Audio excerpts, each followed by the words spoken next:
So thinking, problem solving became, I think, is the key learning process. Like anything that gets thrown at you, you are supposed to find a solution, come what may, and take care of that issue.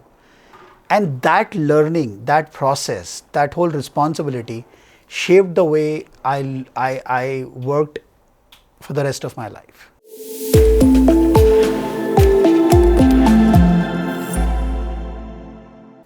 Hello and welcome to the Savan Vora Show. આજનો આપણો episode એવા વ્યક્તિ જોડે છે જે યુએસથી છે, born in Bhuj, brought up in Mumbai and now settled in USA. He is a branding man, so he started his journey as a studio from 9th grade. તો એવા વ્યક્તિ Samir Goswami from USA, we are taking his interview.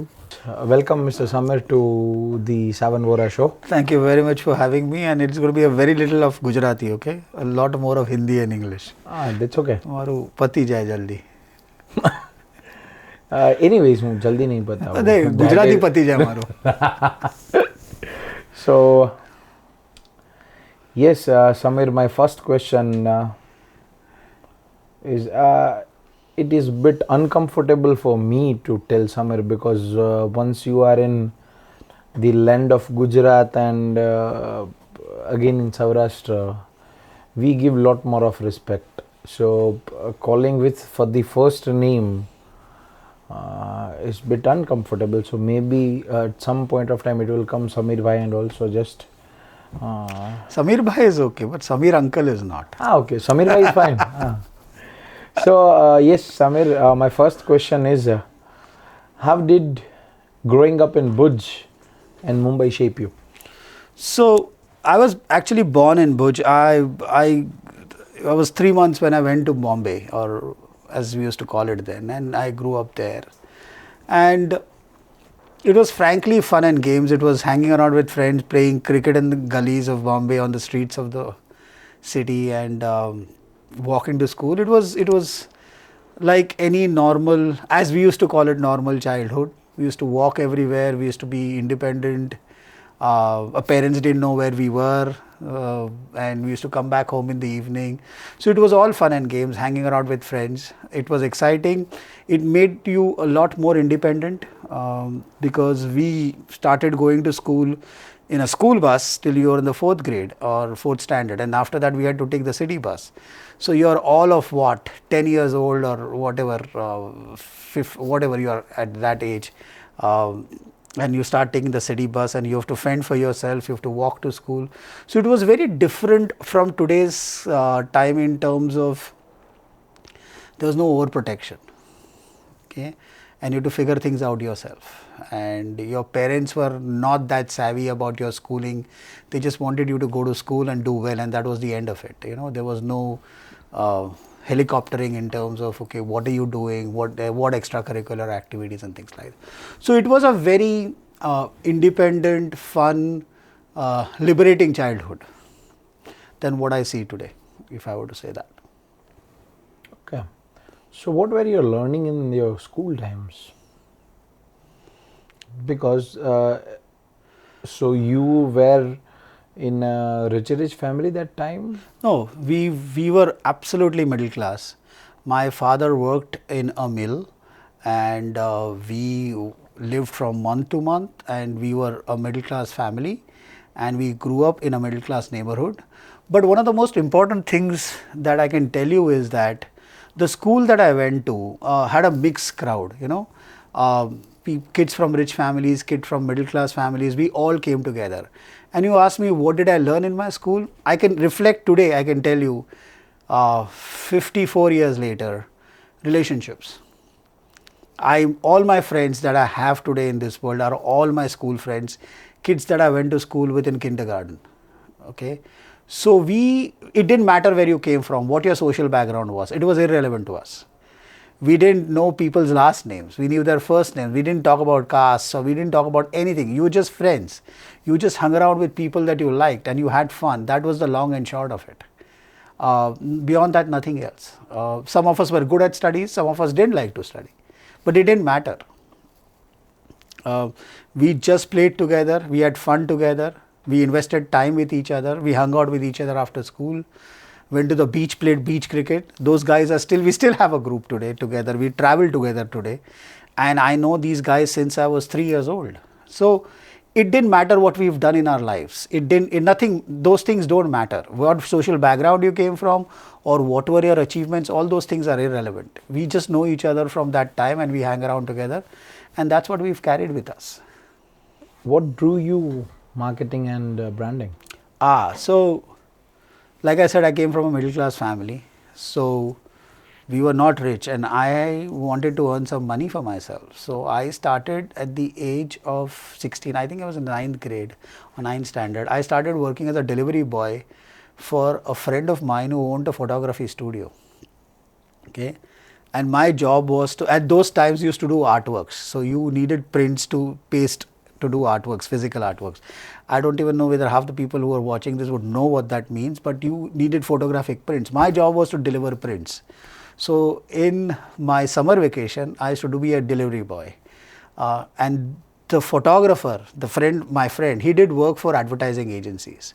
So he did a lot of work for advertising agencies, and that's how I got introduced to the world of advertising. And we used to do work for Lintas, a lot of work. So I still remember we did a campaign for Raymond's. And I fell in love with advertising at that point in time. And there was a creative director who is still around today and he does lot of good work. I asked him, how do I get into advertising? And he said, do an MBA. I had zero interest in studying, frankly. I would have gotten into advertising after 10th standard if somebody gave me a job in advertising. How much I was in love with it. Then he said, no, you have to do an MBA. I went to Xavier Institute of Communication after my 10th standard to say that I want to get into advertising. I want to join this course. They said, no, you had to be at least 12th pass to do this course. So when I went there in the 12th grade, they said, no, you have to at least be a graduate now. They changed the standards. So that's how I got introduced to advertising. I wanted to do it with a passion, and that's how I decided to even pursue further education and get a degree and get an MBA and get into advertising, which I ultimately did. So are you satisfied today with the field that you have chosen, or you have any kind of regrets? So frankly, I chose advertising, and after that all my other fields have chosen me. It's been... So advertise was by choice? Advertising was complete. I didn't want to do anything. I didn't want to do anything except advertising since my 9th grade. And except everything was? By accident. By accident. So it was by choice and that was by chance? Yes, everything else was by chance. And because as things moved forward, I started doing different things. Like at Hungama, internet didn't exist. Hungama came around because there was a thing called the internet. And it was a different medium altogether. And I was in advertising and I wanted to learn about that medium. And Neeraj hired me and I went into the world of internet marketing. So why he hired you? I don't know. That you have to ask him. Maybe he saw something in me. So one point you got, because I have hired multiple of people. So my minimum interview time was 30 seconds. So I hired one person who's recently our operations head. I hired him in just 30 seconds. That's it. So maybe he saw. I'm passionate about learning. To me, curiosity, I like to learn a lot. And to me, I'm not afraid of trying something new. And maybe that came across to him. And I went with that intention. I distinctly remember he had offered me a title and I had said, I don't want a title. I just let me work.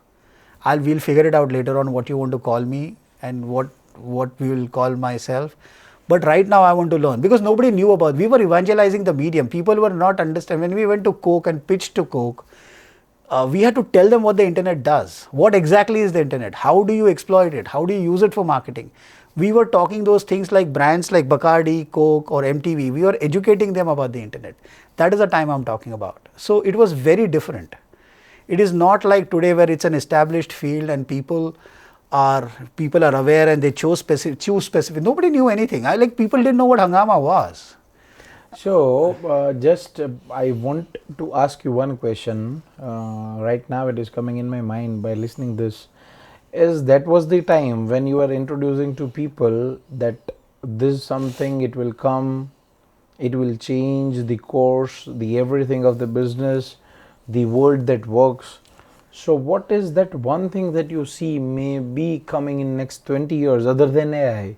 Because now everybody is talking about AI. So I don't want that answer, but I want something else. If you have such answer that this can be something revolutionary in coming time, this can change the course of way of life exist or way of world exists. The frank answer is I can't tell you. And I'll tell you why. Because nobody knows.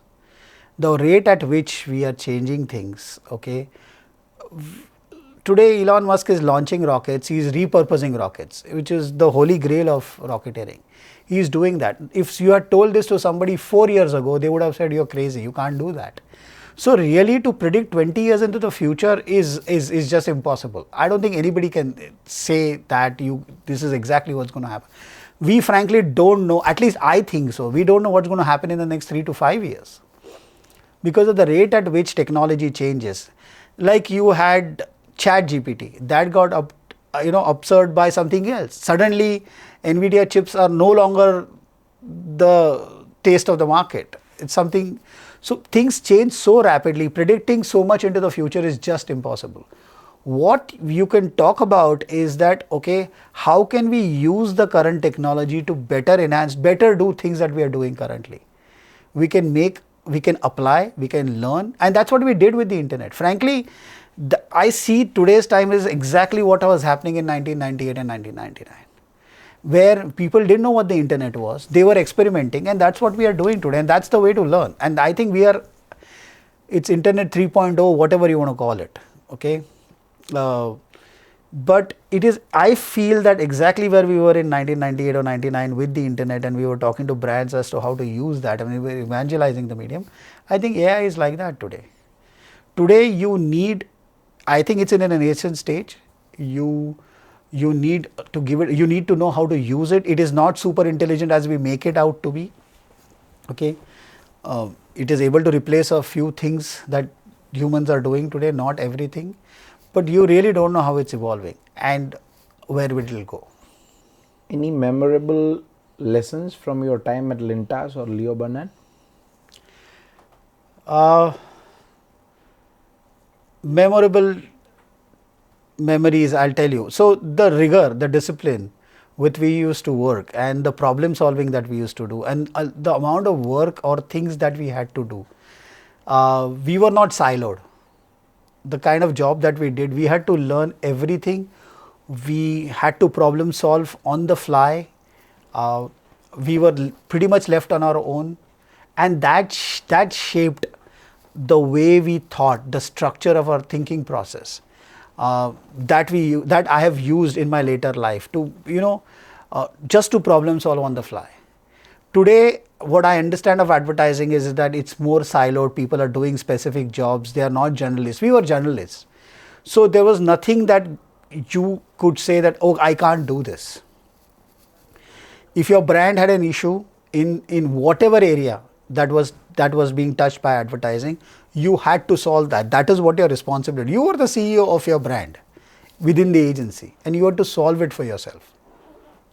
So problem solving became, I think, is the key learning process. Like anything that gets thrown at you, you are supposed to find a solution, come what may, and take care of that issue.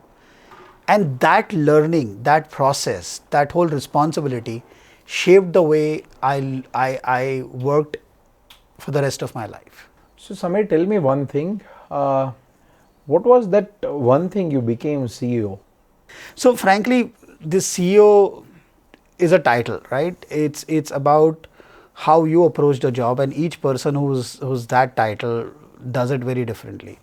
What I learned at Lintas, the independence that I got, the confidence that I got in myself, that I can do things, I have carried that for the rest of my life. And that confidence allowed me, when I immigrated to Canada, okay, that confidence allowed me to do, I moved from advertising to marketing. That jump I took. But I was confident that I never felt scared to do a job in an alien country in marketing, which marketing is very region specific. Okay? 100%. So what you do in India does not necessarily apply in the US or in Canada. It's very region specific. But I never felt for a second that I can't do that job. Okay? Now you may, and I learned that whole thing while I was starting my career. When you make mistakes and you learn, and then you build your own confidence, and then you have the affinity to say, hey, listen, I want to try something new, I want to learn, then you are able to do things that I have changed my profession or whatever, service or industry every 5 years of my career. I worked in a completely different industry than the previous one. I started off with advertising. I went to digital marketing. I went to mainstream marketing in Canada. Then I went into media. And media, when I became the CEO of Vision Asia, I have never worked in the media industry before that, ever. I went straight from brand marketing to that job. And that was satellite television. I'd never worked in the satellite television business. After satellite television, I went into content distribution. I'd never done content distribution before that. So I have changed my field every 5 years. But what I learned at Lintas, the upbringing that I had for the first 5 years of my life, the discipline, the problem solving, the responsibility, the confidence that my seniors showed in us. And this is not just me. My colleagues from that time, they are equally good. They also are in different industries today and have done very well for themselves. So I think what you do in your initial years and the way you learn helps you a lot. And you should focus in that time. That's why working in good companies helps you a lot. The friends that I've made there, we still work together. Sometimes we've worked with each other in different industries. I've hired my friends from that time in other places that I went. Because I could trust them, I could understand how they work.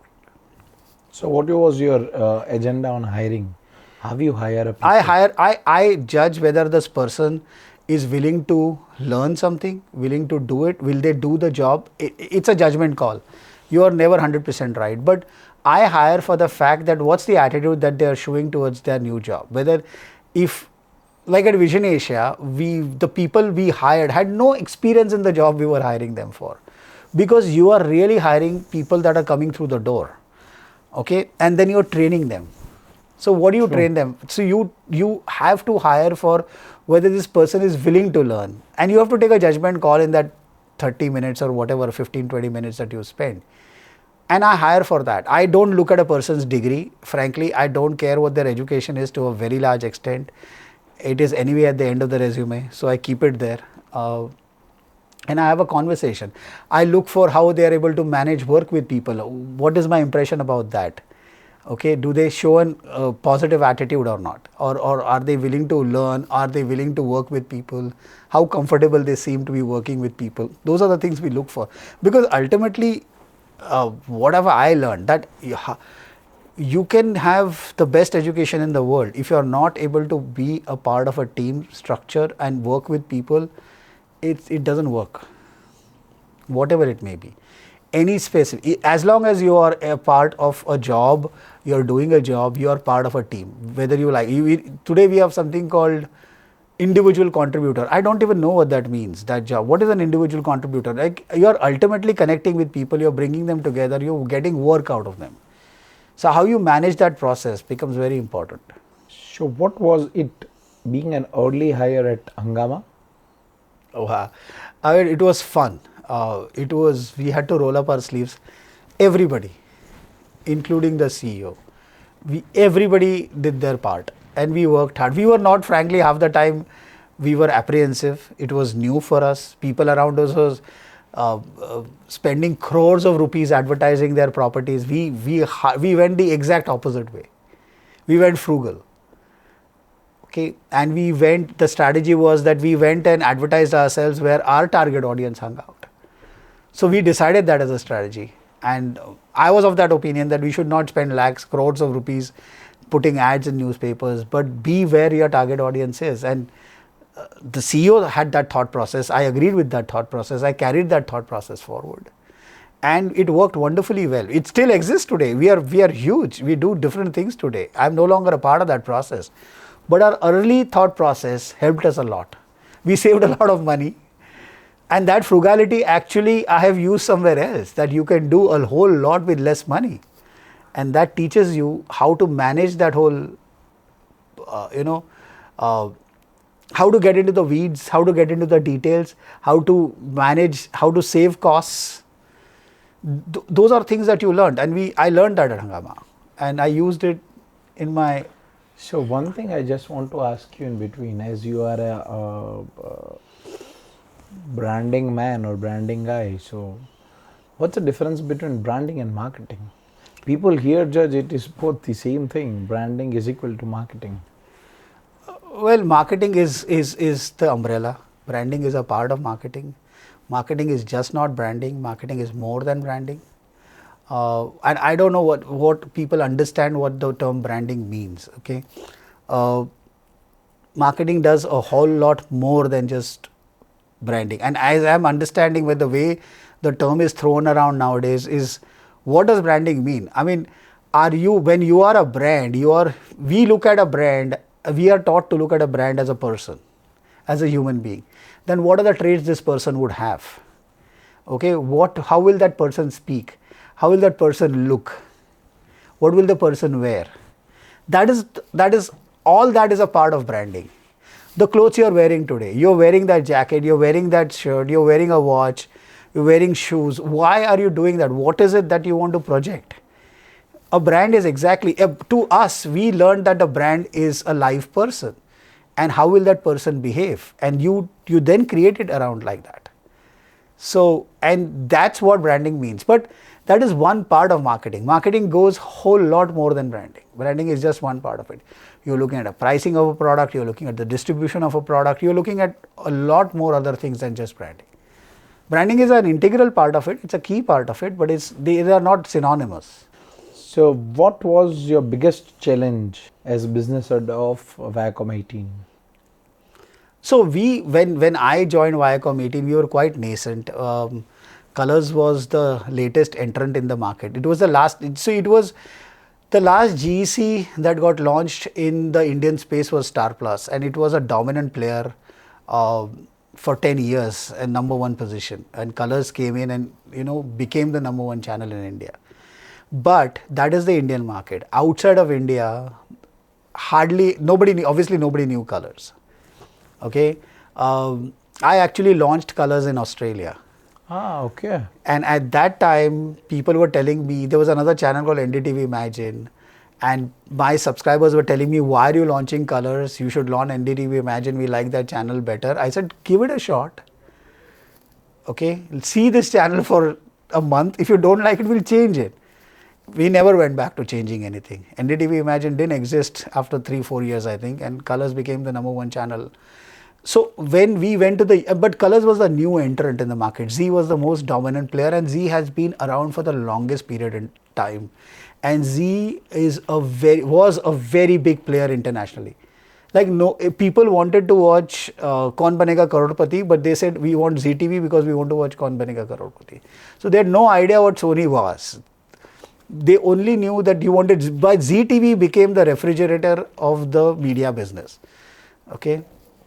So they used to call it fridge, right? You say fridge instead of refrigerator. So we want Zee TV. So we used to get calls in Vision Asia saying we want Zee TV. Okay, why do you want Zee TV?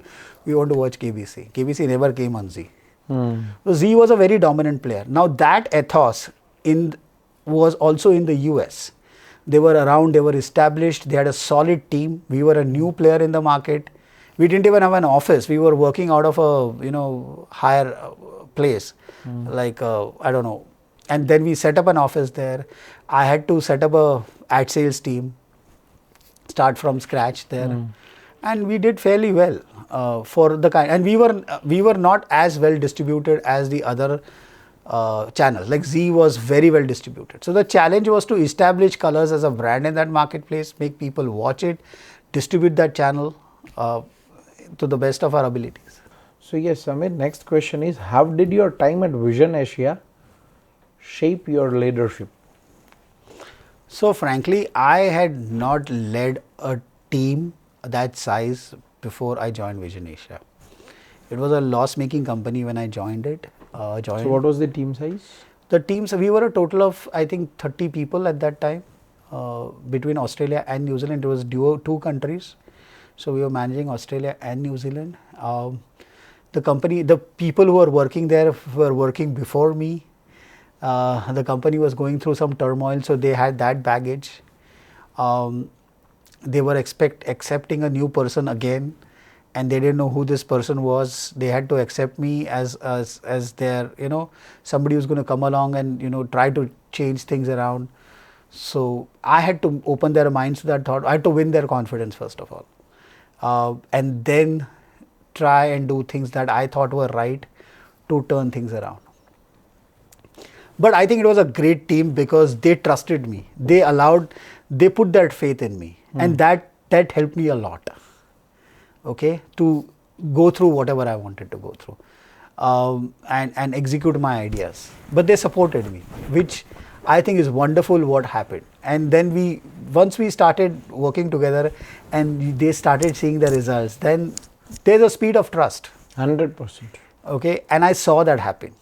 I always used that term before I joined, but I saw that happen there. Okay, and everybody had a common goal. They wanted to be successful because it was a small company. We were all immigrants. We were setting ourselves up. We were trying to shape our lives. We had come from a foreign land, so that was our background on our personal side. And this was this new company, and they wanted to do well. Everybody wanted to do well. That was a common thing, I can tell you, and that worked really well for all of us. They gave it an honest shot, and they allowed me to give it an honest shot. The team. What inspired you to start your own venture? So after a point, you get jaded. Okay, you want to do things your way, but you are not able to execute them. Or you always wanted to I always wanted to try being an entrepreneur and see what it feels like, doing something on my own. I had that at the back of my mind as I went through life. And then you also always try to find faults with your job and say that this is not working, I'm not allowed to do that. So well, then put your money where your mouth is and do what you feel is right. And that's what I wanted to do. So I did that. So I'll ask this one question that, so what will you suggest for your kids? Let them being an entrepreneur or let them doing good job? No. So we absolutely are telling our kids to do their things on their own. It's okay to fail. So you want them to become entrepreneurs? Yes, absolutely. Okay. Because ultimately, if you have an idea, if you have a thought process, then you should do it. You should do it yourself.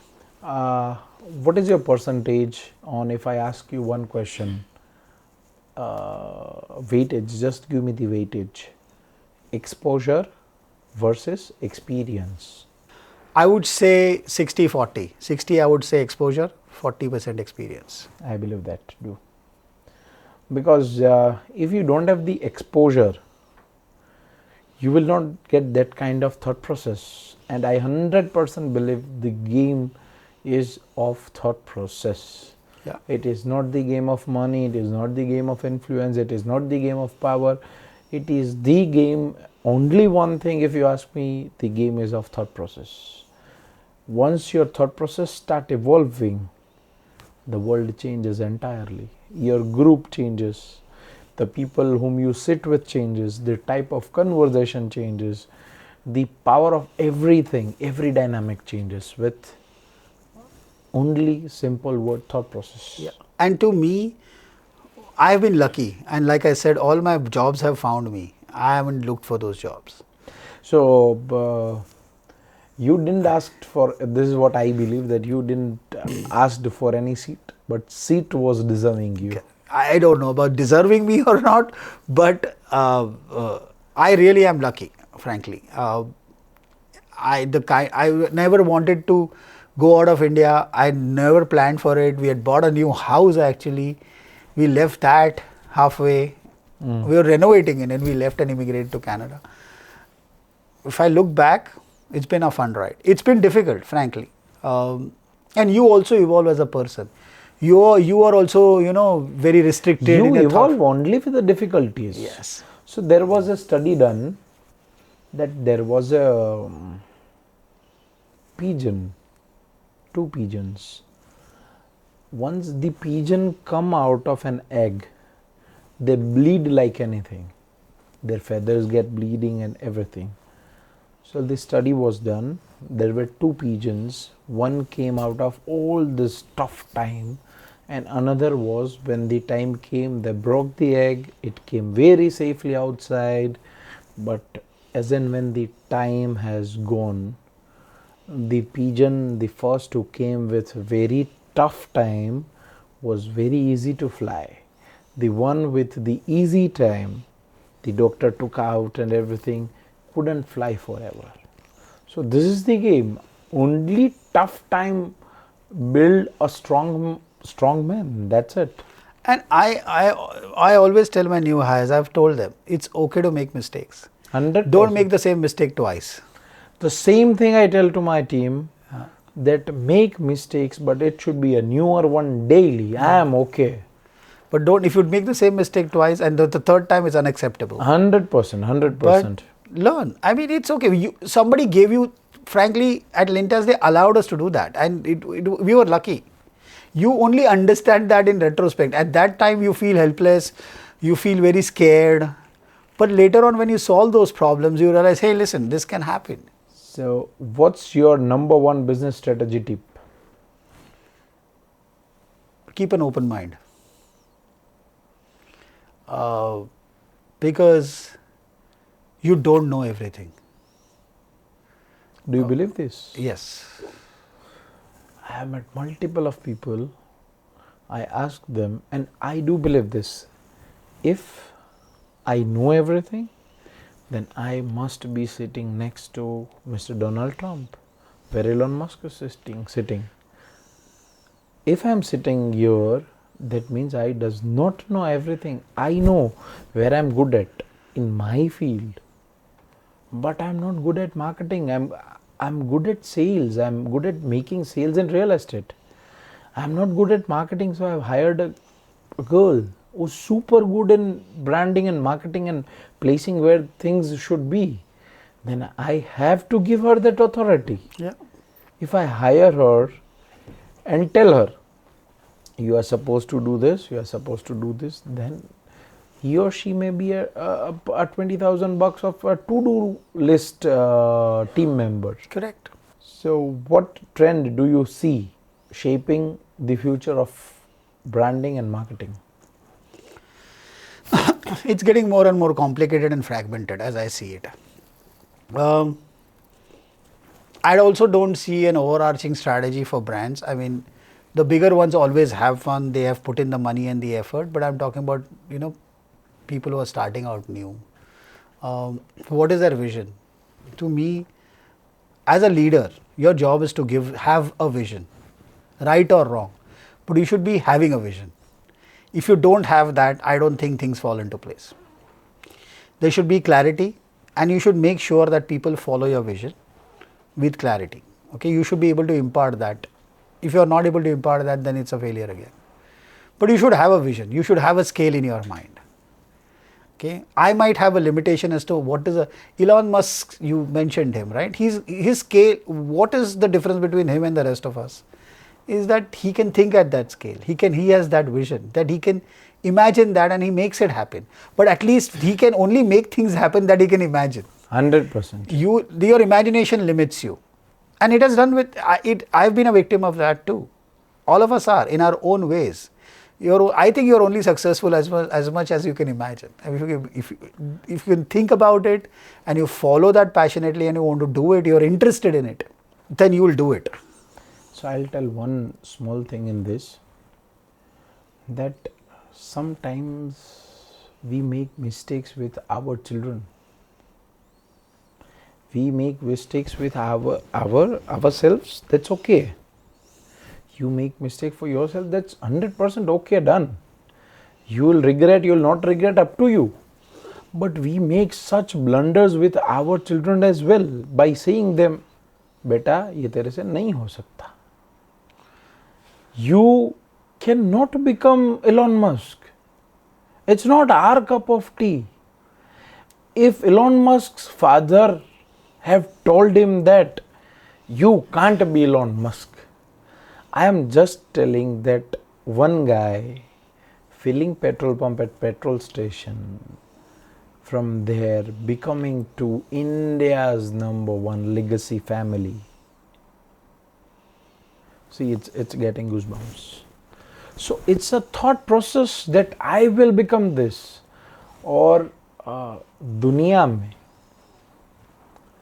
माँ बाप से ज़्यादा बोलने वाला जब बच्चा छोटा रहता है, जब आपका बच्चा छोटा है और आप उसको बोल दो कि बेटा तू यहाँ से गिर जा, तो वो गिर जाएगा.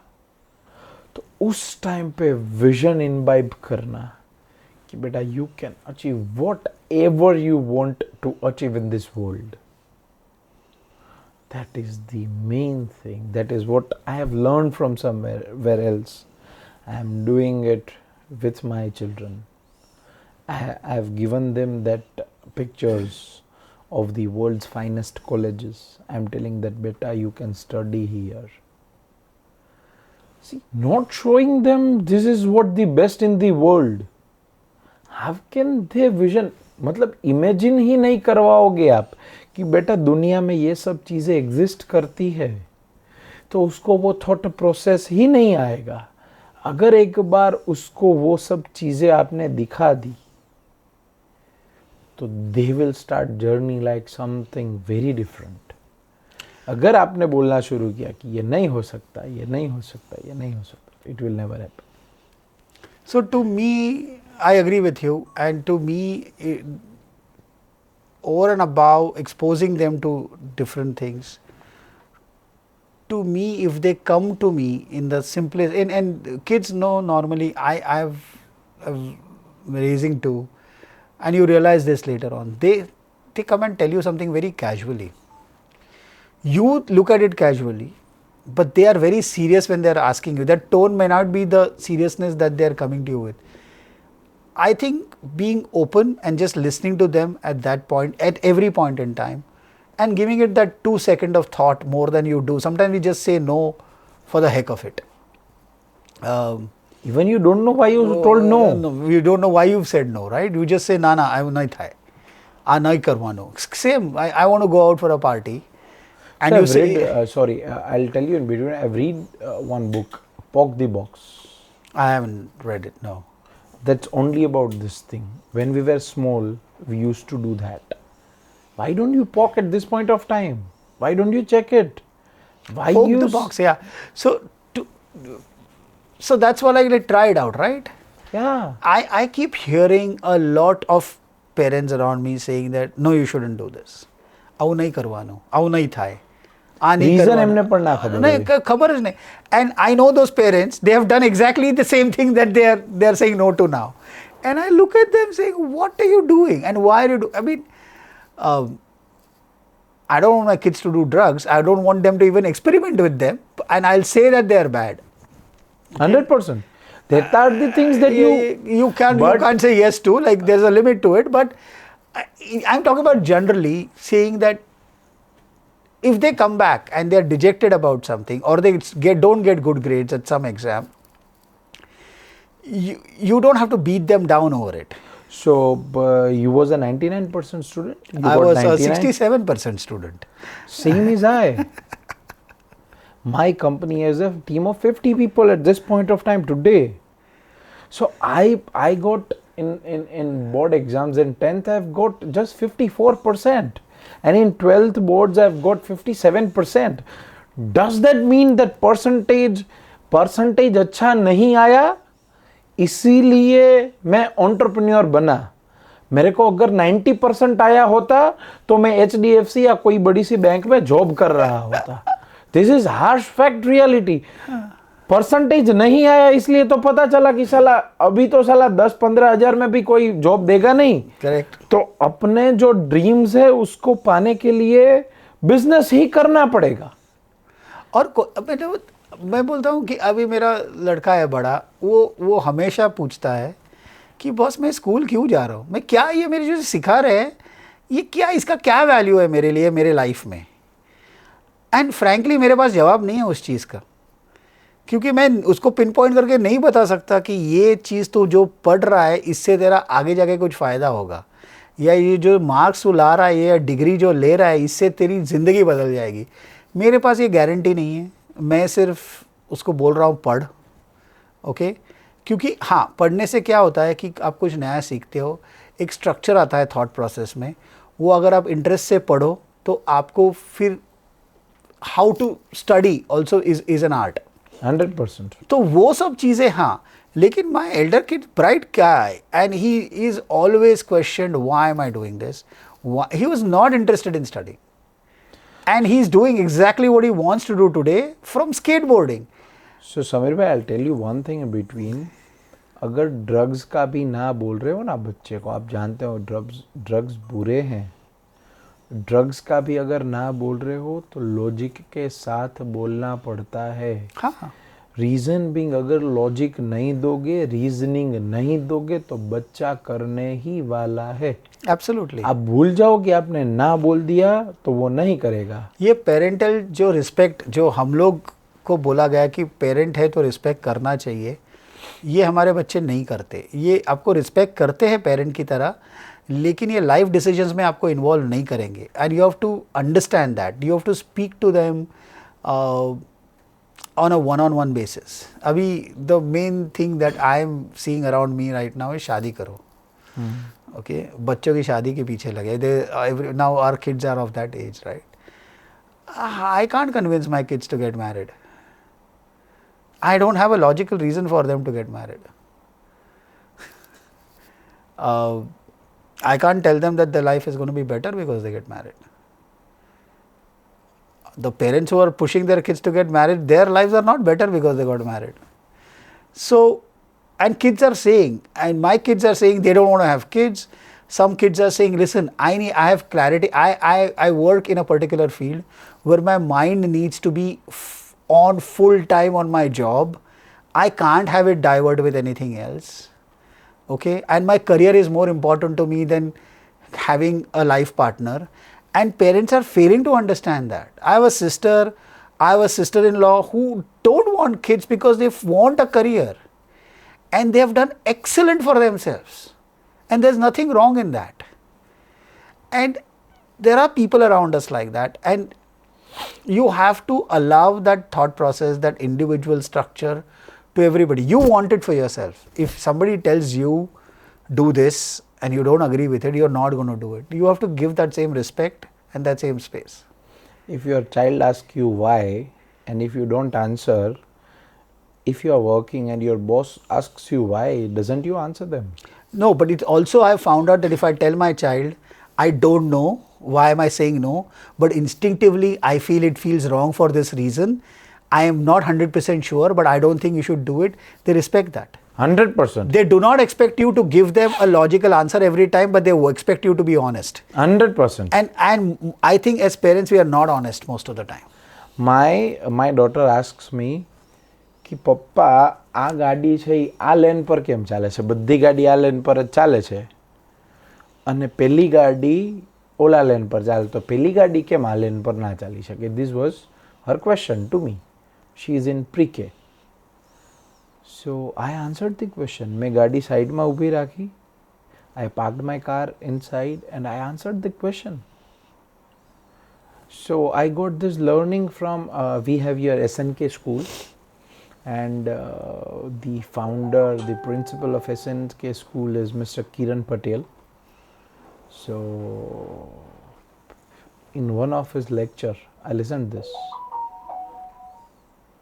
and I respected that point.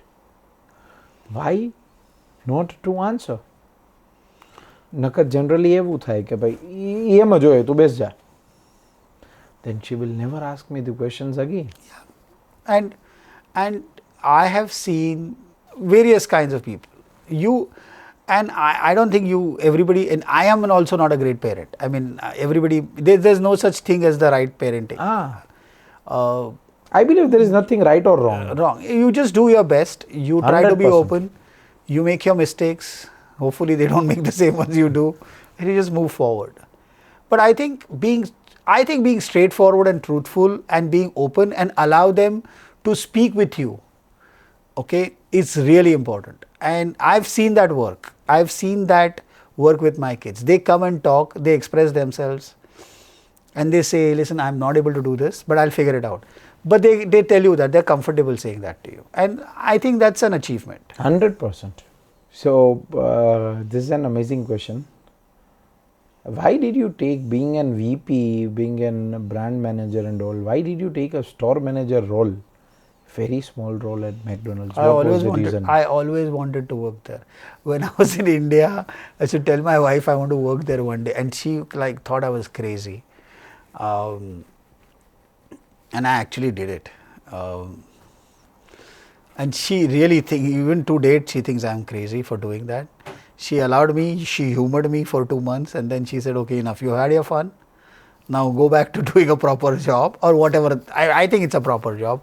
What I learned there, I frankly applied. I've applied it in so many places. But if you say this to somebody, they look at you and say, yeah, he's trying to, flip this around and create a story around it. But I promise you, nobody forced me. I was not forced to work there.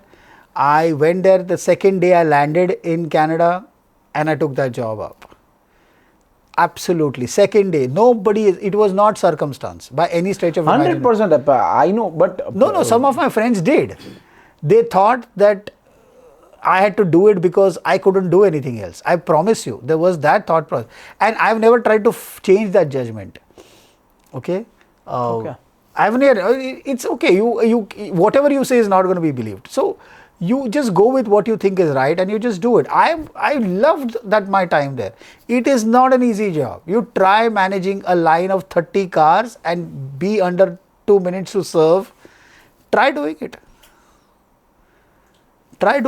Understand that standard. When somebody comes back to you with a half-eaten burger and says, this is not what I wanted, try facing that issue. It is not a simple job. It's not a well-paying job, but it's not an easy job by any stretch of imagination.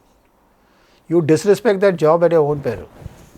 So, and it teaches you humility. I promise you. You quickly learn what humbleness is and what your shortcomings are. You're not built to do. I've been successful elsewhere. I promise you. I was not very good at this one. So, I'll tell you one thing. I was in a flight. There was one guy sitting back to me. He might have ordered water once or twice, but the crew maybe have not listened or maybe forgot as a human, and it's okay. Then he was like कि मैं अभी मैं review डालूंगा तेरे नाम से, मैं complain करूंगा. And he fought for almost 30 minutes. The head crew came. She requested, sir, she is just an intern. She have just got right now. She has got job right now for this her first job. If you would put this review, she will get fired immediately. We request, we apologize. Then that girl also cried. For what? For what? I was just staring about that thought process. What kind of worst thought process you have? She is a human. She forgot. It's okay. Handling people, handling 200 passengers at 35,000 feet is not always amazing. Yeah, and frankly, the job also taught me to say thank you. Okay, I say thank you.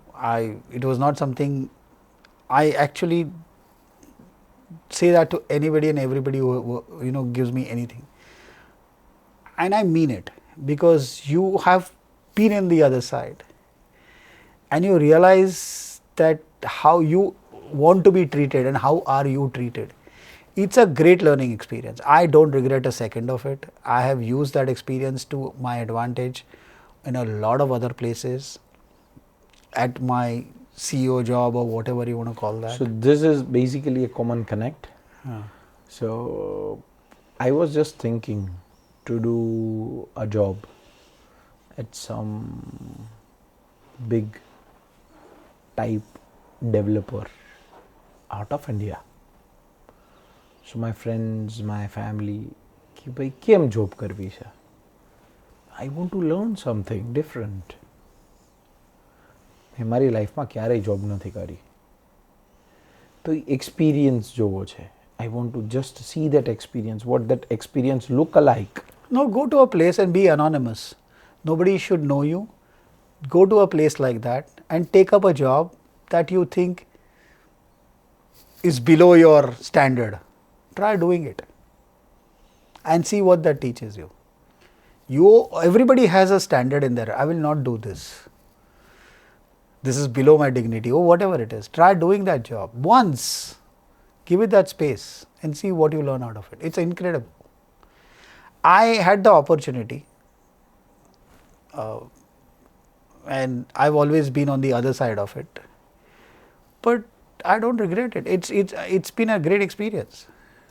So how did working in USA, Dubai and Australia shape your career? It just opens up your mind, frankly. There are different places, different work cultures, different practices, different environments, and you have to adapt very quickly. You don't have the luxury of time because of the time. So you have to keep a very quick open mind, understand what it is required and do it. I'll give you an example of what I'm saying. So when I became the brand manager for a brand called Chef Boyardee, we were launching a particular product for them, which were microwavable bowls. They were being launched for the first time. And my manager told me to lead that process of that product launch. Now, I came from Leo Burnett before that. I'd worked on Coke. Okay. So the idea was that you identify the passion for the brand or the customer. Okay. And you connect with that passion. So the agency presented 4 or 5 ideas. One of them was ice hockey, and it was sponsoring the Hockey World Championships. And I chose that as an option. The agency actually asked me that you've never played ice hockey. How did you choose this as an option that we offered? I said, that's a passion for my target audience. I don't have to play ice hockey. I just need to know and understand what my customer wants or what my consumer identifies with. And we had one of the most successful launches in the history of the company. I won an award for it, but to me, more than the award that I won for it internally was I was able to practice what I thought was right. I had the freedom to do that, and I sponsored the World Junior Hockey Championships. And we had a lovely launch. We had a 97% sale through for that product at the time of launch, which was the largest in the company ever for a new product launch. And to me, the greatest learning was that, yes, the proof was that identify with what your consumer wants or your customer wants, understand that to the greatest level and deliver on that. I did the same thing at my other job at Vision Asia, where I had never been in that business before.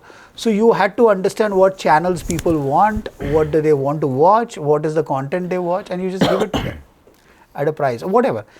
So to me, the customer is the key in the whole process. Everything else has to work around it, and it should not be lip service. You should honestly do that, and I have been fairly successful at that. What is the difference in the culture of MNCs and normal company? Why are they MNCs? They're MNCs because there are processes and structures that need to be followed. There's some rigor that they follow in terms of approvals, in terms of green lighting projects, versus in smaller companies, it's more by the gut kind of a situation. That's the fundamental thing. Not that one process is better than the other, it's just what the difference is. Why did you pursue a master degree after a high paid job? Oh, that was in Canada. I mean, Yep. Again, right? So again, it was, my wife was doing her PhD, and I was looking for a job at that point in time. So I really had time on my hands because I was new and I was trying to get into marketing, because I was from an advertising background. So I was trying to change my field per se into get, go to the brand side of marketing. And this course was an MSc in marketing. So I felt that if I study there locally, I have a better chance, and it did allow me entry into Conagra Foods.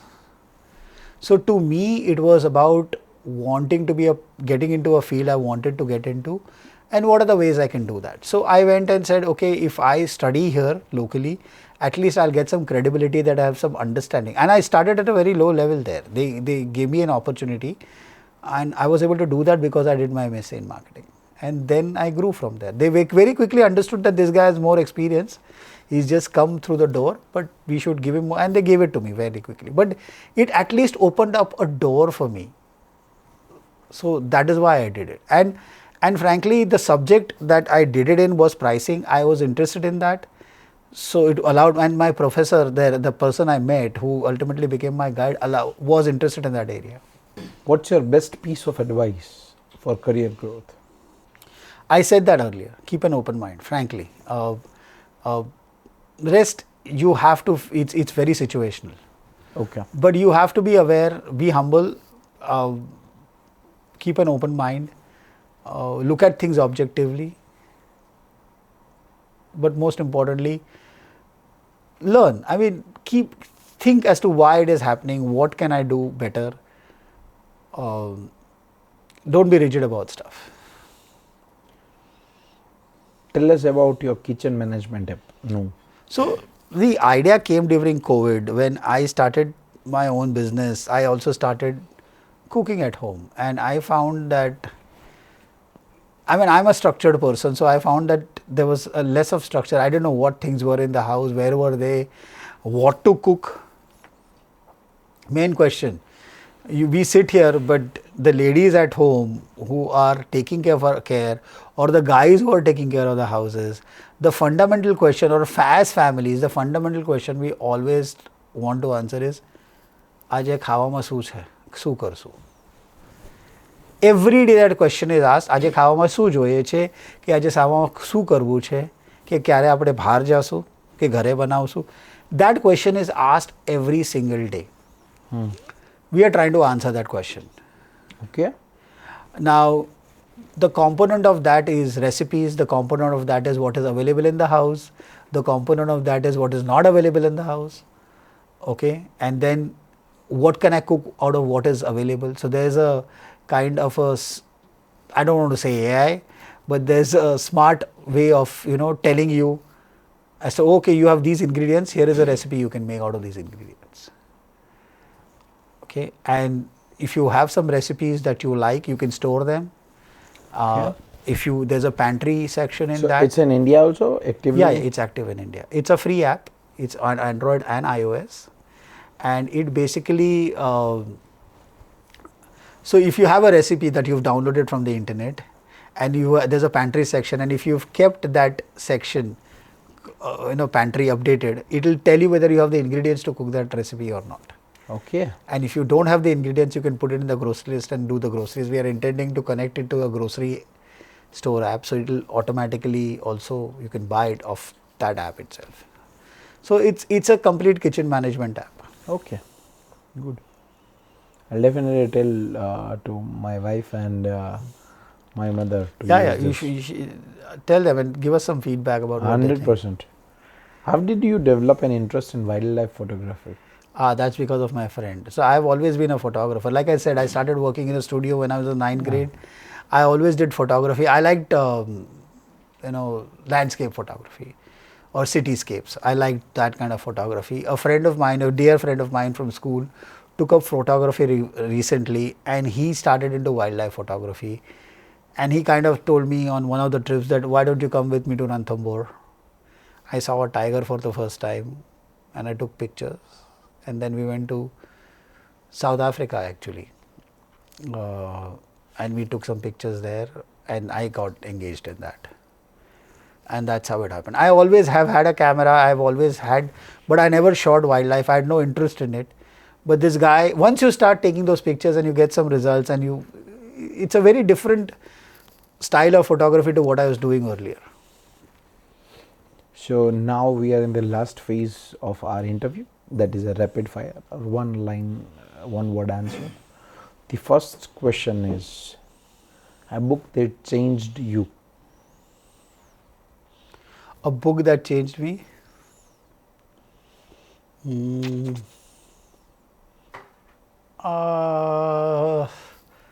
I would say Sapiens. Okay. Your dream alternate career. Film editing. One productive hack you swear by. One productive hack I swear by. Write it down. What's the best mistake you ever made? Married my wife. So should I cut this or You could keep it. I'm just kidding. your favorite photography destination? Oh, currently it's Spiti in the Himalayas to take snow leopard photographs. The best advice you have ever received? Again, my wife gave it to me. She gave me a book which said, "Don't sweat the small stuff." I didn't understand what she said at that point in time, but today I do. A brand you truly admire? Patagonia. Describe your leadership style in one word. Open. Your dream dinner guest? Frankly, my wife. She works so much right now that I don't get to get dinner with her. So, yes. And To me, the reason I say that is you learn a lot of things from around you. You don't have to meet bigger people to get good ideas. 100%. If you keep your mind open, you will learn a lot from just your surroundings. I would love to meet Warren Buffett. Yes, absolutely, and have dinner with him. I could give you that as an answer. And last question is, when you cried last? 31st December 2023. Okay. Reason? I was thinking of my mother and I cried. Thank you so much for giving your amazing time. It was amazing interview. Thank you so much for having me. My pleasure.